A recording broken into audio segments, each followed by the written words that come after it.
Conversando con el Tigre, diálogos, noticias, comentarios, críticas, clips y mucho más. Dirige Rubén Darío Sánchez Quintero. Hola, ¿qué tal amigos? Saludo cordial a esta hora de la tarde.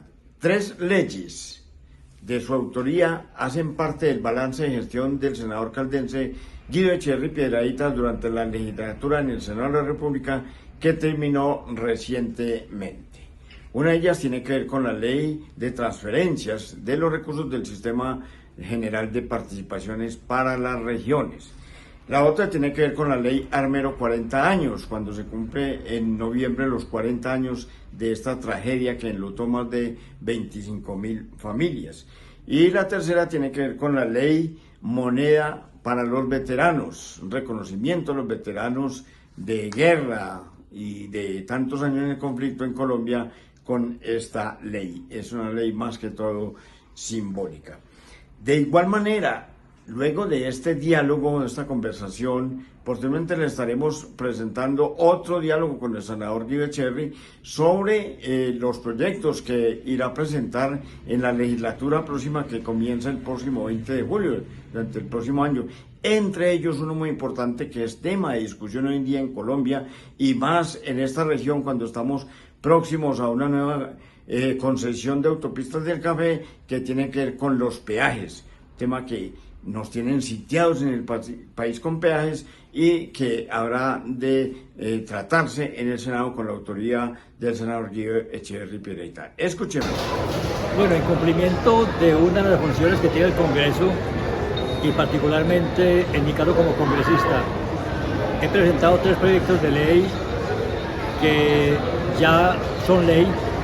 El primero tiene que ver con el acto legislativo que reforma el Sistema General de Participaciones, que es un proyecto fundamental en el camino de reorientar las relaciones del Estado central con las entidades territoriales.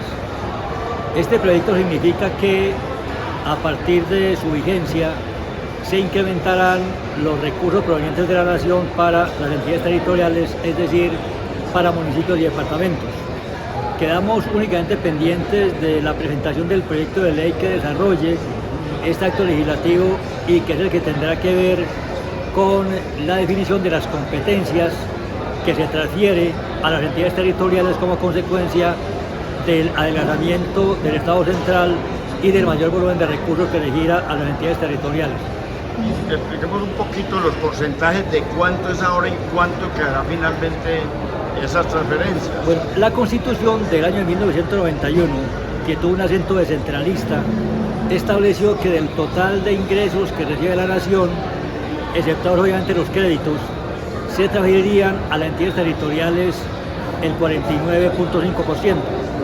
Luego vinieron 2 reformas constitucionales en 2001 y 2007 que reversaron esa proporción y hoy apenas las entidades territoriales reciben el 20%.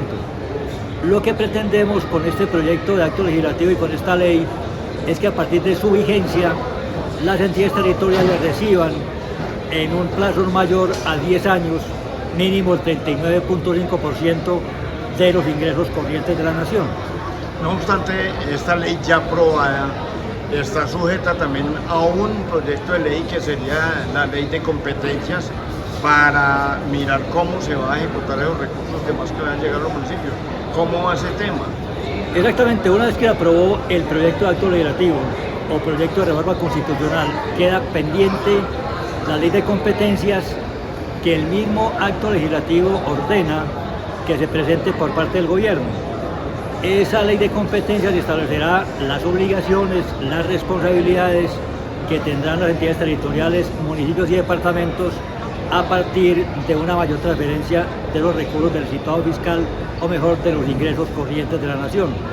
De tal manera que aquí lo que se plantea es, a la luz de unos departamentos diferentes, de unas categorías distintas de entidades territoriales, establecer unas competencias y unos recursos que hagan mucho más igualitario el desarrollo de estas regiones para ir cerrando brechas que son bastante profundas entre distintas entidades territoriales en Colombia.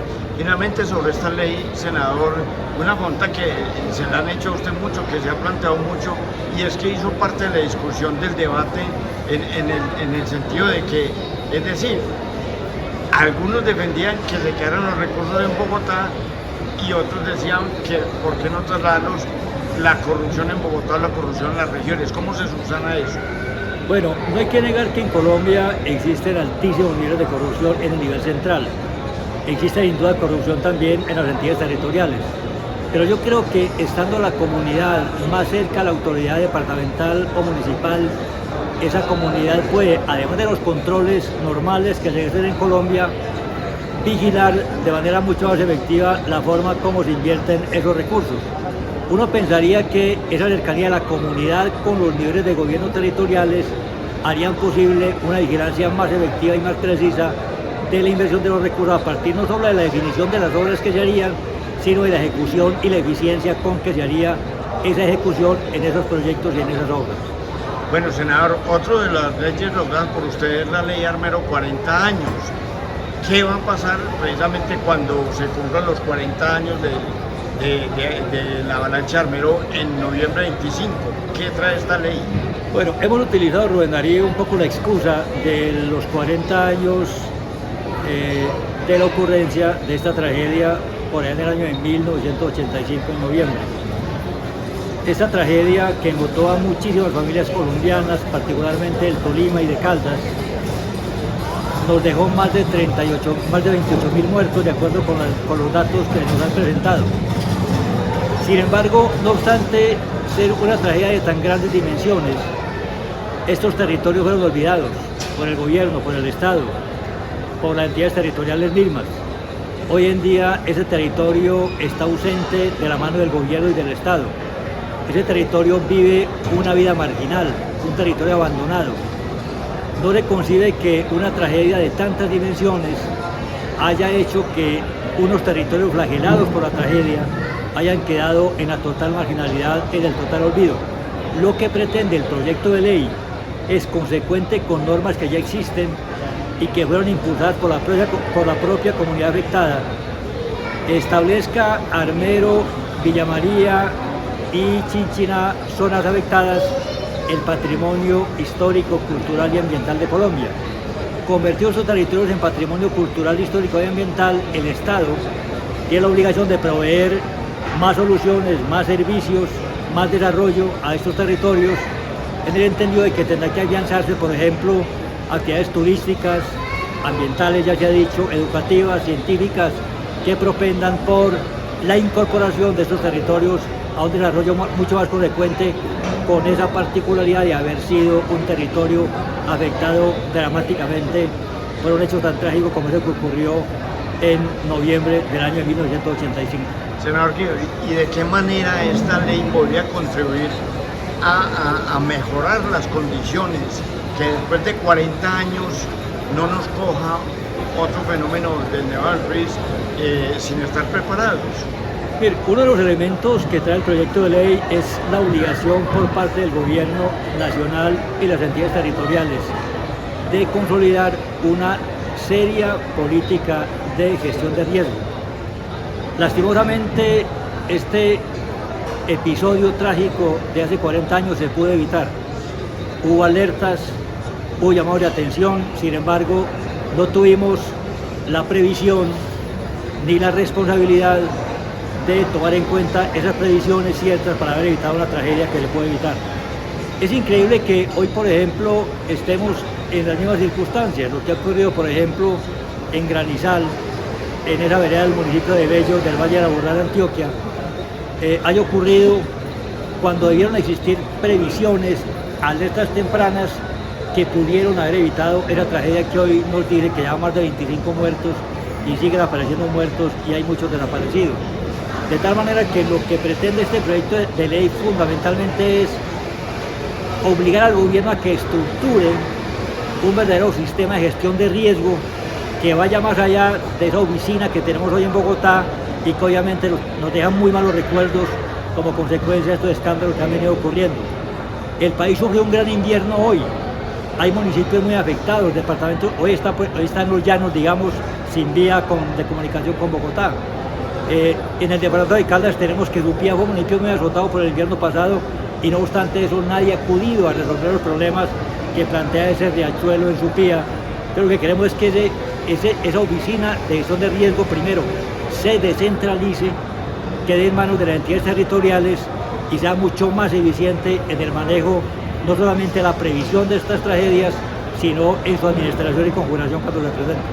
Bueno, senador, y finalmente ese balance de los proyectos, la ley de veteranos, ¿en qué consiste y qué beneficios va a traer? Bueno, esta ley de veteranos tiene un contenido muy simbólico. Nosotros recibimos alguna vez, me llamaría, alguna propuesta de un grupo de veteranos que nos dijeron que ellos habían sido, como es verdad, luchadores a favor del pueblo colombiano, participantes de un conflicto armado muy largo que desafortunadamente tiene Colombia y no habían tenido un reconocimiento de carácter nacional. Y ellos mismos propusieron que el Banco de la República, en homenaje a los veteranos, imprimiera una moneda para conmemorar y celebrar y felicitar y honrar y agradecer a esos tantos y tantos veteranos que han participado en estas luchas nuestras y que han perdido familiares, amigos y que han tenido una vida muy sacrificada para defender la integridad del pueblo colombiano en general. Creo que es el contenido simbólico que tanta falta le hace al país en términos de entender que hay que valorar aquellos elementos que constituyen virtudes del pueblo y garantía de seguridad para los habitantes del país, y creo que eso se logra a través de la expresión de esta moneda que honra la vida y la obra de esos veteranos. Finalmente, senador, en un minuto, queda un año de legislatura para el próximo 20 de julio. ¿Qué pretende o qué iniciativas tiene para presentar en el Congreso? Nosotros seguimos trabajando mucho en el tema de infraestructura vial, particularmente la referida a los peajes que exigimos se levanten de la zona sur-centro del departamento de Caldas. Y tengo preparado un proyecto de ley que redimensiona el tema de los peajes y revisa en buena parte el tema de las concesiones con la perspectiva del tiempo, ya que hace por lo menos 30 años que este modelo se está aplicando en Colombia y es bueno que lo revisemos de una vez. Conversando con el Tigre, diálogos, noticias, comentarios, críticas, clips y mucho más. Dirige Rubén Darío Sánchez Quintero.